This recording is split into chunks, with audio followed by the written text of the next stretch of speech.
You're listening to the Monday Night Community Show with Daniel on BRFM. This is the Daniel Monday Night Community Show on demand through YouTube. Thank you very much for choosing to listen to us through this method.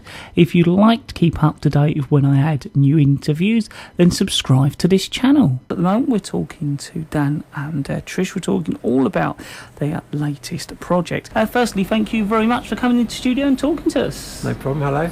Hi. I was hoping you could perhaps give our listeners a little bit of an introduction into yourselves as artists first. My name's Dan Scott and I'm an artist. I guess I work primarily with sound and I'm very interested in sound and listening and things related to this.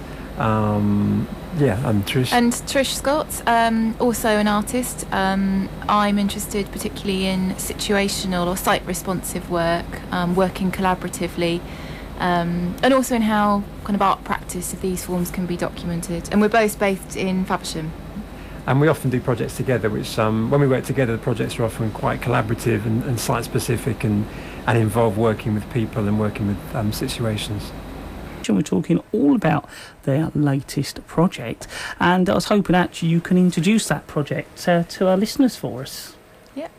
Thank you. Well, the project we're here to talk about is called We Know What We Like and We Like What We Know.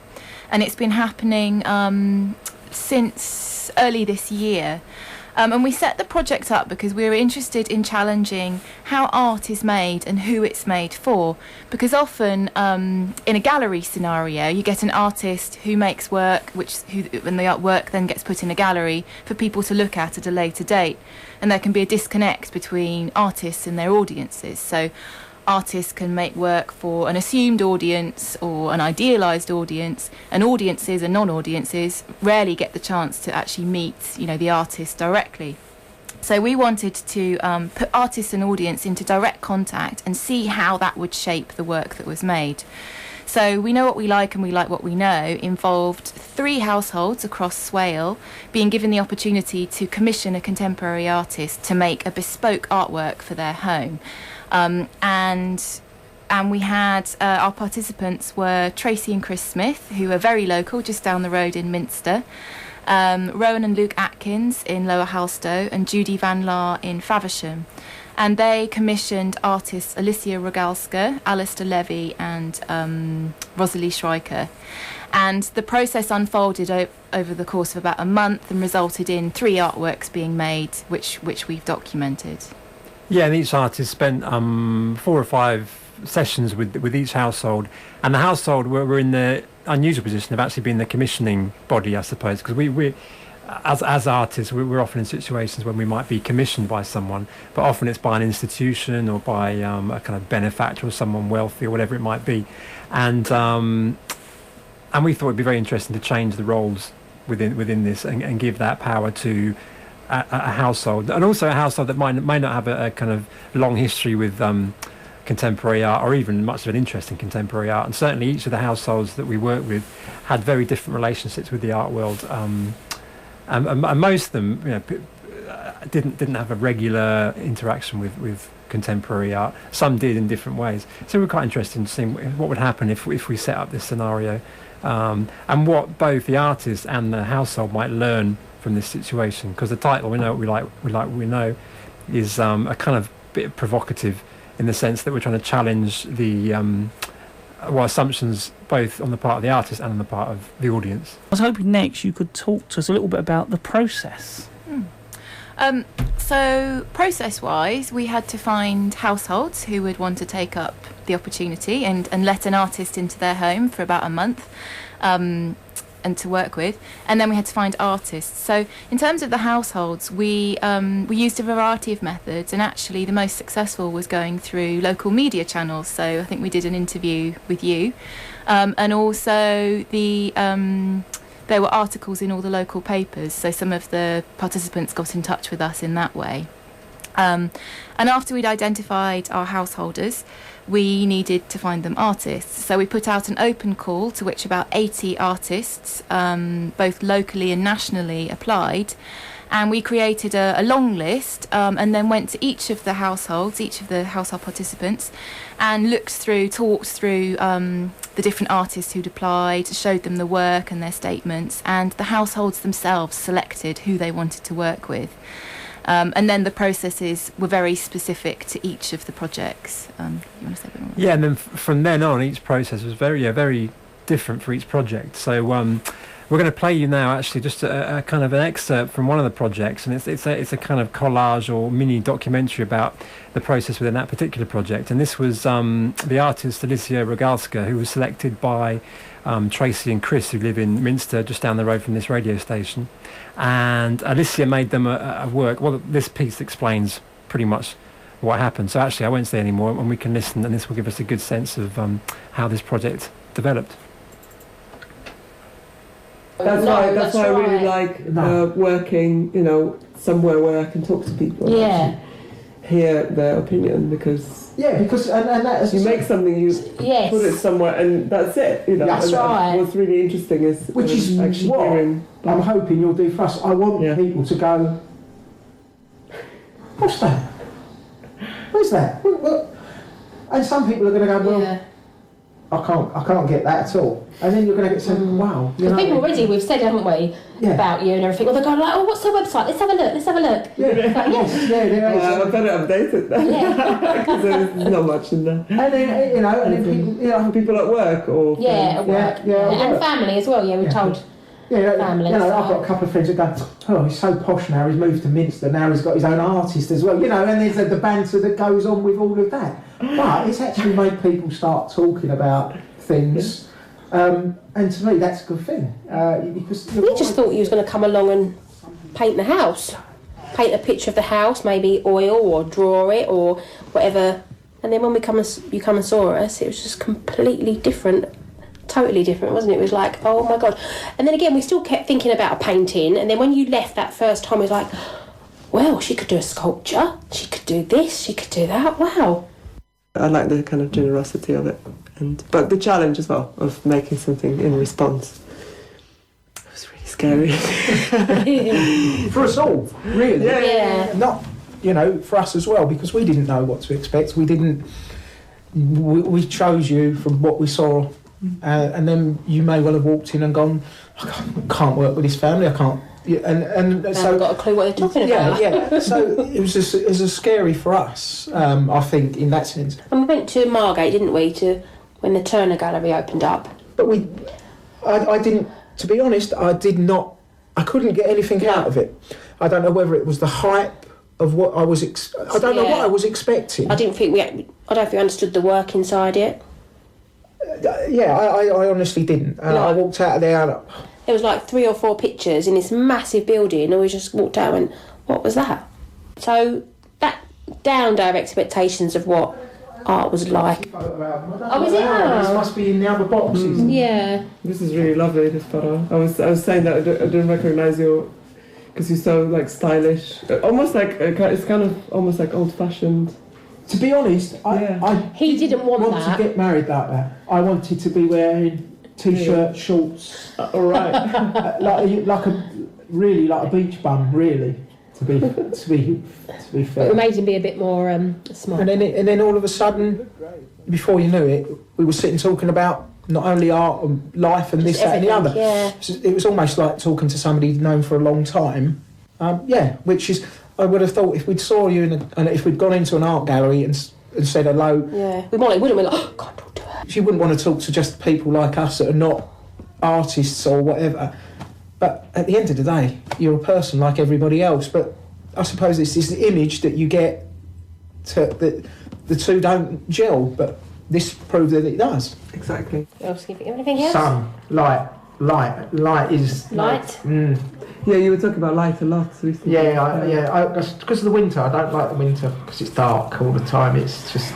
Yeah, you'd like to. Yeah. You'd live somewhere where it was sunny all the time. He hates. You brought loads of books round, didn't you? Mm-hmm. And we just sat and went through the books, and you just said, just tell me what you like, tell me what you don't like. So we sat and looked at some of them, didn't you? And everything we liked, you took photos of. Things we didn't like, you took photos of. And then But also, you told me why you didn't like it or why you liked Yes, it, yeah. and that was very useful. Yeah. Then you give us the word cards, didn't you? So we had to think of lots of words to explain things we like, don't like. It was words that you wanted the artwork to be. Yeah. Which is like an impossible task, obviously. Colours wasn't there, and Well, it was both the kind of physical aspects, so things that you were talking about, materials that you like and colours, but also what you wanted it to do. Like what did you want the artwork to make people think about, or how did you want them to feel, or what did you want it to represent? So it was more abstract as well. because that's what we're in. There you go. There's the artwork. We're in there. That's us in there. That's us in there, trying to get out. And that's my artwork. But you're right. It was really the most frightening thing, actually, when we first met. To me personally, was that you wanted the piece to outlive you and last for longer than you. Yeah. We wanted something that we could leave to the children and one of them would take with them. Because I never kind of considered that. A lot of my work is made out of kind of poundland materials, or it's a video, it's a situation or a performance. And suddenly I had to kind of face this problem of longevity, of objects, people, objects, things. When you showed us, because you took photos and brought your computer around, didn't you? And you was like, and we were like, oh yeah, we like that, nice coloured lines. Didn't have a clue, first of all. Then when you said, look what I've done, and then you went back over the photos, you're like, oh, at the start it's our wedding photo, and it's got to that. Yeah, so just describe, use your... It doesn't work. You switched it on? Yeah. To us, what I have here is a shot of lights passing by, which mirrors the stonework.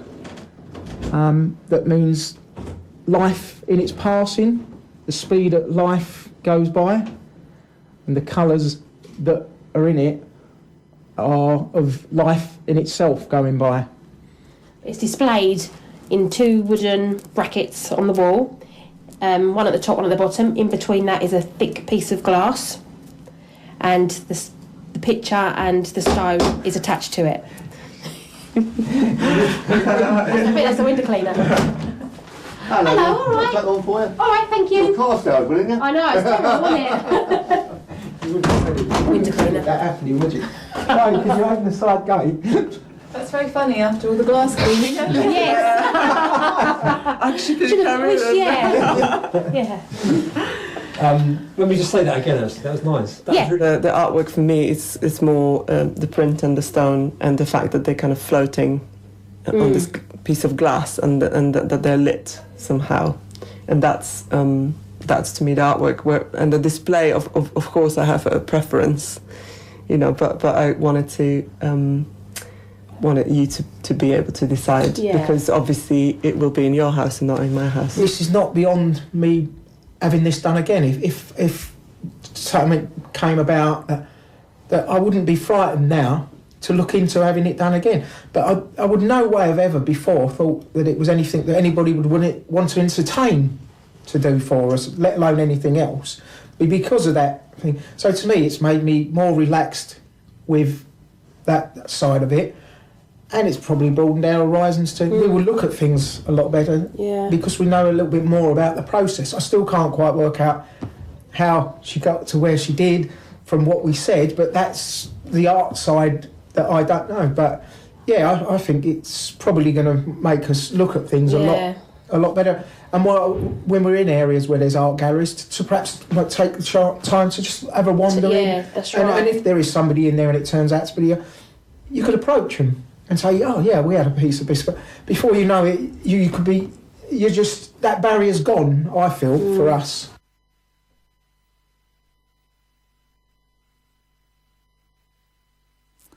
So we are currently talking to Dan and Trish, and that was the first piece of sound documentary with, I think, the artist and the people involved. And I think we're going to play another one in just a minute. But I was just wondering if you could talk to us a little bit about, because I imagine this is quite a difficult thing, actually picking the sort of local residents or the people to work with the artist, because I imagine there's quite a sort of a job giving people the chance to understand and how that would work.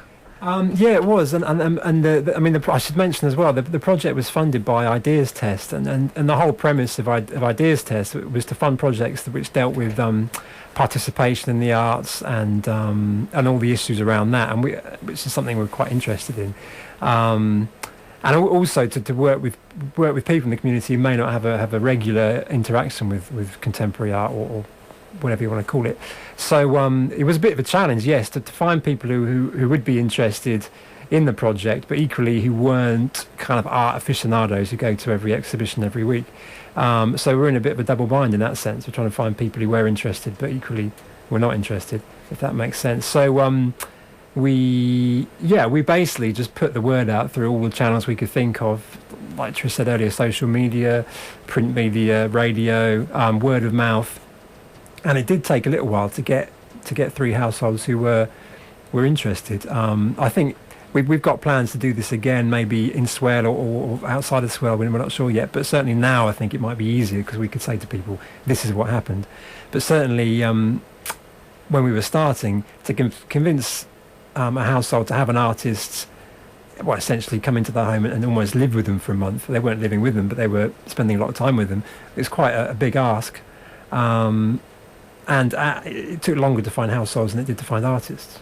I was going to say it's probably quite a worrying thing for a person to let someone into their house and not knowing whether they're going to get on with them or how it's going to work. And I suppose one of those things, once they've done it, they're happy with it and like the idea, but getting someone to actually feel comfortable with doing that, I'd imagine, is quite a big commitment for someone. Yeah, it is. And also one of the things we were trying to address with the project was this kind of distrust of contemporary art that certainly exists perhaps within our society, and whilst a lot of people do enjoy contemporary art, for a lot of other people it's seen as slightly kind of an elitist world, slightly rarefied, slightly separate from everyday life. So we were trying to bridge that gap. So yeah, we were asking people to kind of embrace the unknown, really, which all the households who got involved did, to their credit. And equally for the artist, it was a challenge because, like you say, they may not have got on with their household. They made a piece of work that the household just didn't like. And we talked about this with all the participants at the beginning. We said, you're under no obligation to accept what this artist makes. You might decide to throw it out the minute they leave the house. You may. You can really get into disagreements if you want to, and that's okay. And actually, luckily, or maybe not even luckily, because I think if there were disagreements, we could have dealt with it, but they weren't in the end, and all the households and artists got on really well. But I think another thing which, we wanted to establish that trust. So one of the things we did was, really let the households choose who they wanted to work with, because if we'd wanted to go into a kind of some kind of documentary style where people were, fighting over what the outcome was going to be, we would have perhaps said, I don't know, if the participants had said, oh, we don't want anything performance related, we could have put them with a performance artist, for example. But we didn't want to do that. We wanted to let households lead the way and kind of direct the process. And we were also there, we kind of were there at the start, kind of introducing and facilitating to kind of help that trust become established. So you picked the people first, then the artist, did you? Or how did that kind of work? I can't remember what came first, actually. It was kind of in parallel. Yeah, it was happening at the same time. Yeah. So we whilst finding households, it actually took longer to find households and we went through several different channels, but at the same time we were putting together text for an open call which went out both locally and nationally, and in the end the two kind of happened in parallel. live in the studio to Dan and Trish. We're talking all about their latest project.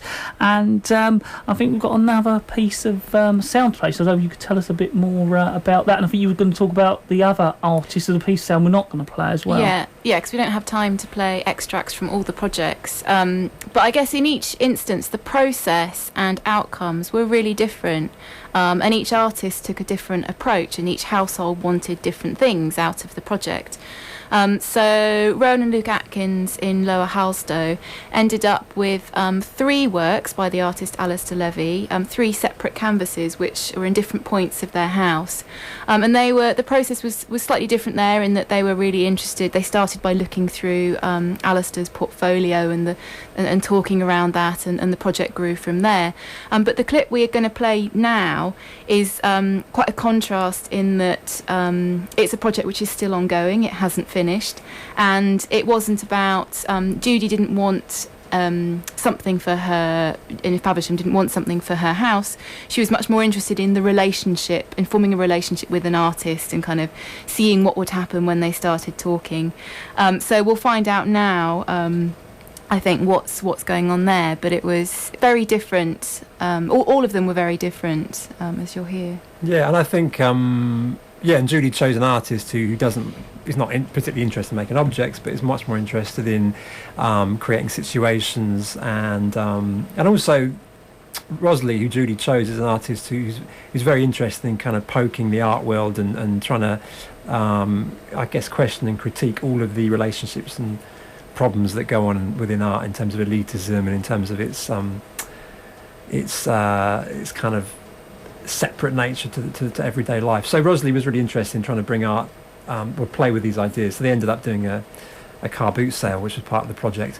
And we could talk afterwards about where the project's leading to. But as Trish said, it's a project which is still ongoing, and we'll talk a bit about it afterwards. But here's an excerpt from them. And it's Rosalie Schreiker and Judy Van Laar.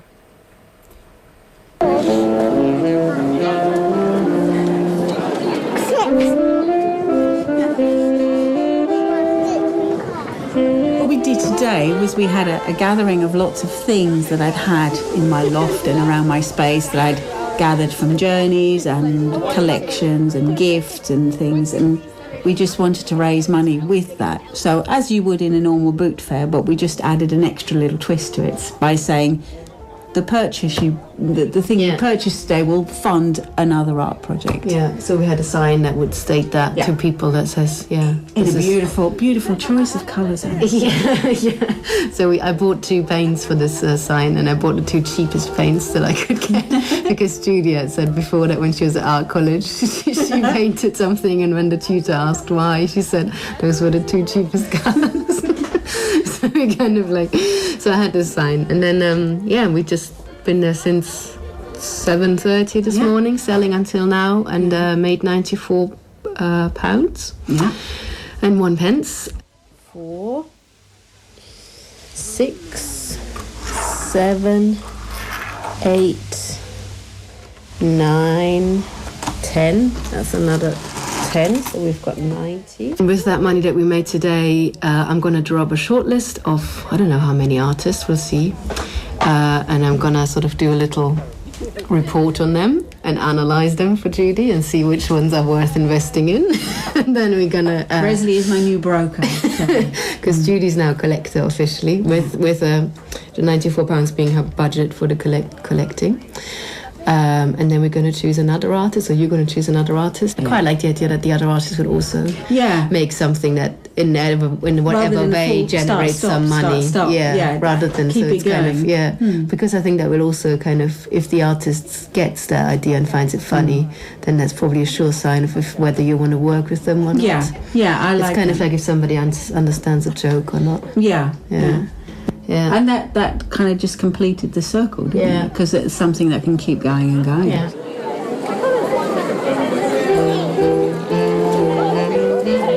Yeah, we had there's one lady who was quite, I never would have suspected she'd even know about her, but she just bought, I don't remember what she bought, she was like, I'm giving you this £3, don't buy any Tracy Emin.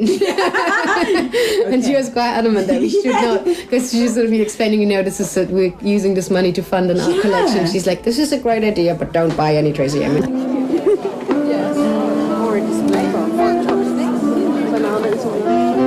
What a fantastic opportunity to get involved in a project. That was my want for doing it. And then coming around here and picking the wonderful Rosalie out of your pile of very interesting people who'd applied to join. And then it just got crazier after that, really. I can imagine this character. Lovely. That's brilliant, yeah. So then her work, and she's just very... Her sense of humour, which came through in her application. And then I remember going home that night and looking at your space, your links and stuff, and thinking, this girl is just wonderful. So we're going to have a giggle. Whatever else we do, we're going to have a laugh. It's like matchmaking.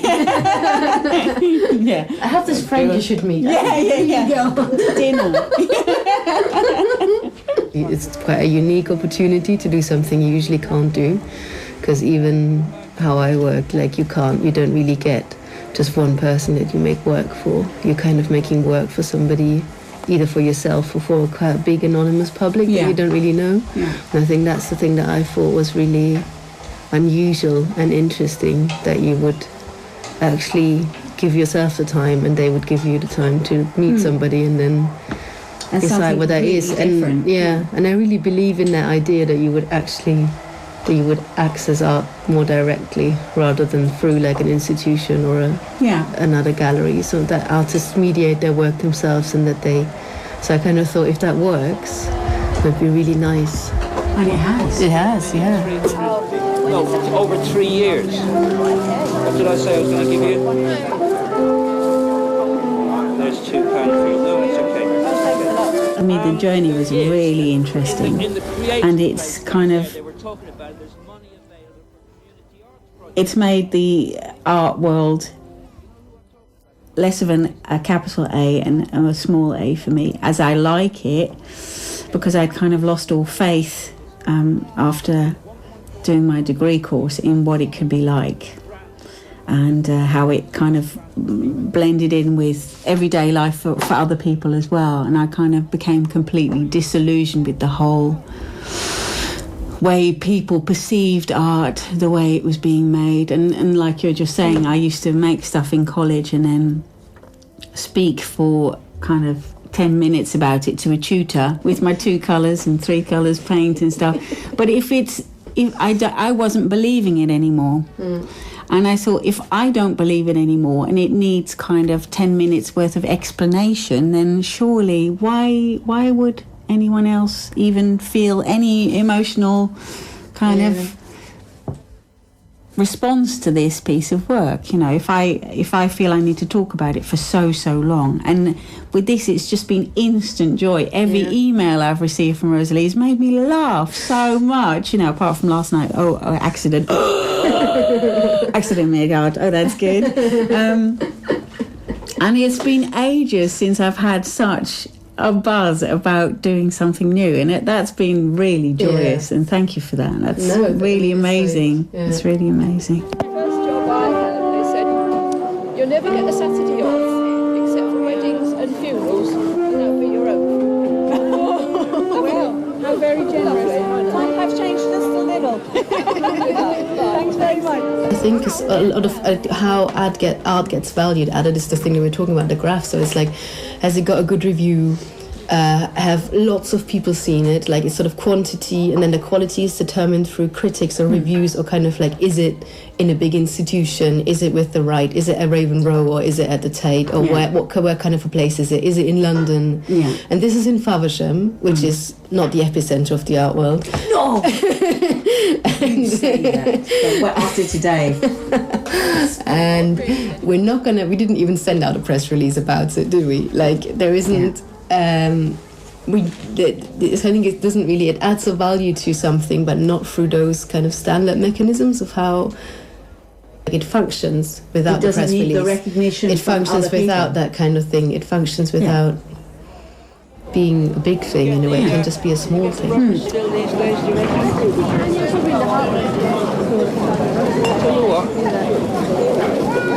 Back in a second, is that okay? But then I guess maybe the underlying thing, we're talking about value in art, aren't we? We're like talking, what is the value of this thing for you? What is the value of this experience? Who decides, And it's one of the things I think as well, I think it came out in one of the emails that, I mean, your project title is We Like What We Know and We Know What We Like. And actually we found out that we like what we don't know and we know what we don't like. So it's kind of the other way around, that we kind of, I think that's the nice thing of working with you as well, that you didn't really know what you were getting into, but you fully embraced that.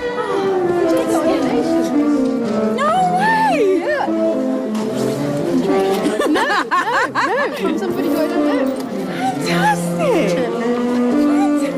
Very good. I didn't want anything. No, just That's really cool. That's even better. And that was one of the artists and one of the people taking part in that project talking. And I know that the conversations are the bits that are quite important to the project. Yeah, I mean, we were, I suppose, in some ways, most interested in the interaction between the artist and the household. And the artwork that was made was important, but in some ways it was just a way of facilitating this kind of interaction. So when we were thinking about how we document this and how we kind of disseminate it to a wider audience, we thought that audio and sound would be a way of focusing on that, on the conversation, and a way of focusing on that discussion, rather than everything building up to this object or artwork or whatever it might be. So in the end, we produced a book about the project, which featured lots of interviews, and we also produced these audio excerpts. And it was interesting because all the meetings and all the installations of the work, we were there with headphones and a microphone and our recording equipment. And there's something very interesting to that, and it's always quite curious what occurs when we kind of set up this situation of us listening to people with our microphones and equipment, and once people see us with that big boomy microphone, people start talking, and almost people talk in a different way than if you were just talking to them face to face or having a normal chat, and we found that quite interesting. So the documentation is non-visual, and that was quite important for us. And I think next you wanted to cover a little bit about the future.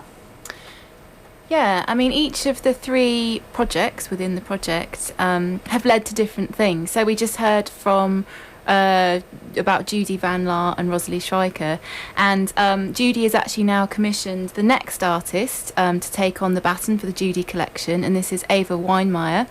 And we've actually just received photographic documentation of the £94.01 being handed over to Ava. So that's now in its next stage, which is exciting. And I think the plan is to commission artist after artist. So in a way, Rosalie and Judy have found a way to make the project sustainable, their own strand of it. And I think lots of relationships have been formed, which are ongoing. And the project certainly led to other things. So Chris Smith went on to participate in Spencer Tunick's work in Folkestone. He volunteered to be part of that. So it's kind of different. Which involved him having to be, naked, essentially. Yeah. Spencer Tunick's work is these naked photographs. So, it was quite a big step, I think. Yeah, and I think Chris really enjoyed that. So it's leading to different things which might, directly and indirectly, and we're certainly keen to develop the project further, either in Swale, so get in touch if you'd like to, if you'd be interested in being involved, and also kind of outside Swale, perhaps in a different place. We're open to kind of this project progressing and changing. And it's been great, the response as well, because it's quite a novel setup, wherein the household are the ones with the power rather than the artist or the art institution. We're finding that people are quite interested in this model, both in the art world and also households. I mean, some people now they've seen the project saying, "Oh, I wish you could get an artist to my house." So that's been great. The feedback's been really good. So certainly, as Trish said, we're very keen to to progress and do it again in Swale or somewhere else. And it's great to hear that it's carrying on, because I know from my own experience that's one of the difficultest things, is once you've done a project, is if it can carry on, that's something really good and special, I think. Yeah, I mean, we were surprised that the relationships were so successful in some way. I mean, I don't know what we expected, but and we've always kind of joked that this could be a kind of Channel 4 documentary where an artist and a household are thrown together and there's huge arguments and tears and all the rest of it. But it wasn't like that. I mean, actually, there were some tears, but I won't name names. But they were positive. It was about good things happening rather than conflicts. Tears of joy. Tears of joy. Yeah. So we were really pleased by that, and it was very interesting how that happened. So yeah, it was a real pleasure for us to facilitate and be part of this whole process as well. And before you go, I was just hoping you could kind of give our listeners a little bit of a refresher, overhaul on that project, and also go over any useful contact details where they can find out more. So yes, we've been talking about a project called We Know What We Like What We Know, which involved us facilitating households in Swale to commission contemporary artists to make work for their home. And if you're interested in the project, you can go to a website all about it, which is at http with the usual blah blah www.trishscott.org/art-home. And there's documentation from the project, interviews, the sound clips that you heard, and some photographs as well. Yes, and we're hoping to do another kind of iteration of this project later this year or perhaps next year. But certainly, if there are any households out there who would potentially be interested in working with an artist and working with an artist to create a work for their home, do get in touch via our website, because it would be great to get to meet some people sooner than that. So yeah, that's and thank you very much, Dan, for giving us the time to talk about it. Yeah, thank you. No, thanks, sir, for coming along and also giving us the opportunity to play those pieces of sound from the artists as well, and the people that worked with you. Really, really good. Thank you. So that is us talking to Dan and Trish, talking all about their latest projects.